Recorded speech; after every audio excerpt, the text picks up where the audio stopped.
ఆంధ్రప్రదేశ్ వ్యాప్తంగా వాలంటీర్ల రాజీనామాలు కొనసాగుతున్నాయి. ఇది ఎవరి కొంప ముంచుతుందో, నష్టం జగన్ కా బాబుకా? అయితే ఈ విషయాలన్నీ పూర్తిగా తెలుసుకునే ముందు ఈ ఛానల్ ని సబ్స్క్రైబ్ చేసుకోండి ఫ్రెండ్స్. ఈ వీడియోని అయితే పూర్తిగా చూడండి ఫ్రెండ్స్. అప్పుడే మనకేంటంటే కంప్లీట్ గా ఇన్ఫర్మేషన్ అనేది తెలుస్తుంది. రాష్ట్ర వ్యాప్తంగా వాలంటీర్ల రాజీనామా పర్వం కొనసాగుతుంది. ఎన్నికల నేపథ్యంలో వాలంటీర్ల సేవలను కోత విధించిన సంగతి తెలిసిందే.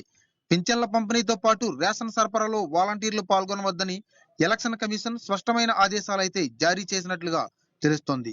అయితే రాష్ట్ర వ్యాప్తంగా వాలంటీర్లు స్వచ్ఛందంగా రాజీనామాలు చేస్తున్నారు. అయితే వారంతా ఎన్నికల ప్రచార సభల్లో పాల్గొనేందుకే రాజీనామాలు చేస్తున్నారని విపక్షాలు ఆరోపిస్తున్నాయి. ప్రజలకు సేవ చేయకుండా అడ్డుకున్నందుకే తాము రాజీనామాలు చేస్తున్నామని వాలంటీర్లు చెబుతున్నారు. దీంతో ఇది ఒక రాజకీయ రగడగా మారింది. నేపథ్యంలో ప్రత్యామ్నాయ ఏర్పాట్లు చేసుకోలేని స్థితిలో ప్రభుత్వం ఉందని టీడీపీ ఆరోపిస్తుంది.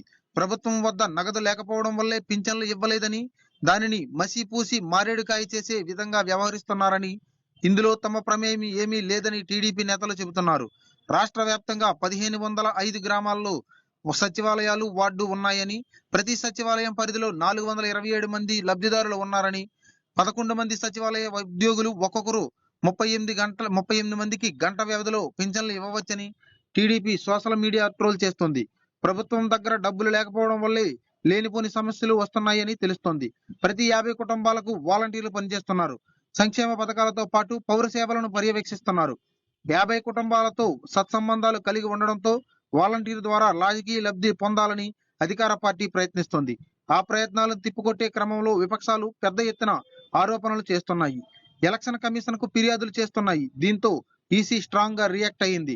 సంక్షేమ పథకాల పంపిణీలో వాలంటీర్ల పాత్ర ఉండకూడదని స్పష్టం చేసింది. అయితే దీనిని సాకుగా చూపి చాలా మంది వాలంటీర్లు స్వచ్ఛందంగా రాజీనామాలు చేస్తున్నారు.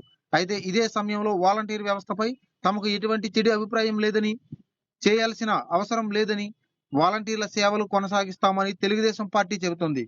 వాలంటీర్లు లేకపోయినా గంటలో సచివాలయం ఉద్యోగులతో పింఛన్లు పంపిణీ చేయవచ్చని ప్రచారం చేస్తోంది. అయితే ప్రభుత్వం నుంచి ఆదేశాలు వచ్చాయో మరి ఏ ఇతర కారణాలు తెలియదు కానీ వాలంటీర్లు మూకుమ్మడి రాజీనామాలు చేస్తున్నారు.